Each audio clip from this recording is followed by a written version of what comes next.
Welcome to this explainer. Today, we're going to uncover the invisible technology that's quietly powering the motion detection all around us. Seriously, we interact with this stuff every single day, usually without even realizing it's there. I mean, think about it for a second. Have you ever wondered how an automatic light in a hallway, or maybe a smart security system actually senses you without using any cameras at all?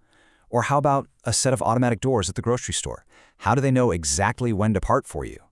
Well, spoiler alert, it's not magic, and there isn't a person watching from a tiny control room. It's actually a super elegant, practically invisible piece of engineering. Okay, so let's dive right in by defining our invisible observer. It's called the passive infrared, or PIR, sensor.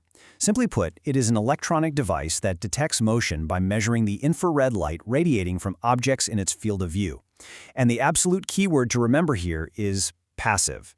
It's not out there actively sending out beams of laser light like a tripwire in a spy movie. No, it's just sitting there, quietly reading the room. Now, to understand exactly how it reads the room, you have to understand something pretty cool about yourself. You are literally glowing. Since your body temperature is usually hovering around 98.6 degrees Fahrenheit, you are constantly emitting this invisible glow of thermal radiation. Specifically, it's right around a 10 micrometer wavelength. So to a PIR sensor, you aren't, a person with a face and an outfit. You are essentially just a giant walking warm blob moving against a much cooler background. What's really fascinating here is the massive contrast in power consumption.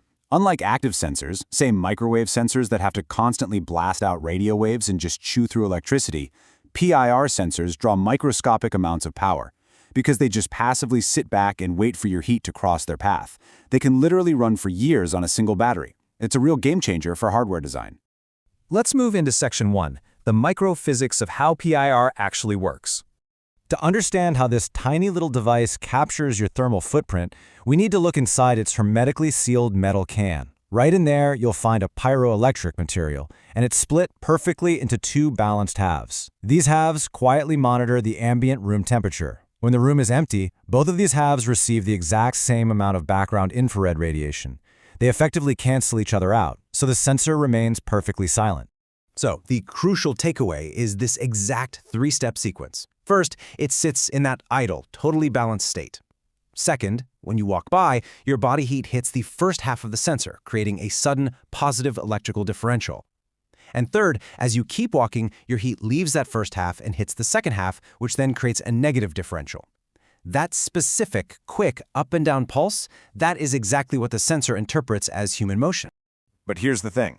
A tiny sensor completely on its own isn't going to cover a whole room. That is where that bumpy plastic dome covering the sensor comes into play. You've probably seen it. It's called a Fresnel lens. Rather than just being a cheap protective cover, this lens actually actively divides the room into multiple segmented detection fingers. It focuses the infrared light from broad areas directly onto that tiny sensor element we just talked about. So, as you walk across a room, you aren't just moving through one big, singular field of vision. You are actually slicing through these invisible, segmented fingers of detection. Moving from a hot zone to a cold zone and back again creates intense, rapid fluctuations in infrared energy. And that specific alternating pulse is the ultimate trigger. It proves a warm body, like you, or hey, even your dog, is definitely moving. It really is like breaking invisible laser beams, just made entirely out of body heat. All right, Section 2, DIY engineering and how to build your own motion detector.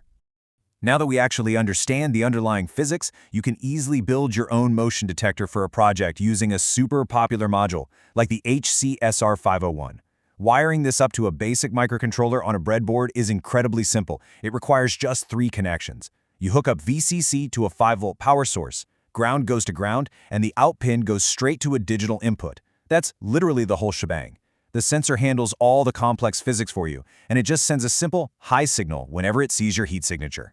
Once you've got it wired up, there's just a tiny bit of fine-tuning to do. First, and this is important, you have to give it about 10 to 60 seconds to calibrate right on power up.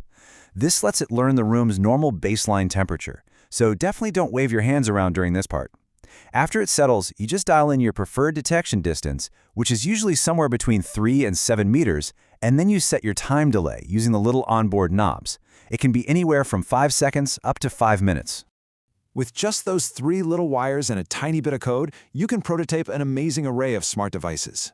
Seriously, you could build automatic bathroom or closet lights that never get left on by accident again. You could rig up your own DIY home security camera triggers, or make touchless automatic soak dispensers, or even build custom occupancy counters to see how many people enter a room. Really, the only limit here is your imagination. Moving on to Section 3, the real-world impact of PIR at a commercial scale. You see, this technology scales way beyond a hobbyist's breadboard. On a commercial level, heavy-duty Fresnel lenses and robust PIR sensors are deployed absolutely everywhere. They're generating retail analytics through heat maps to track customer traffic patterns.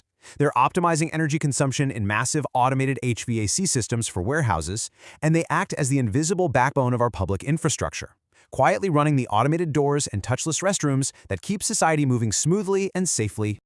Just think about how seamlessly these sensors are built right into modern smart building lighting fixtures. They are constantly working in the background, making non-stop micro decisions based entirely on our infrared heat signatures.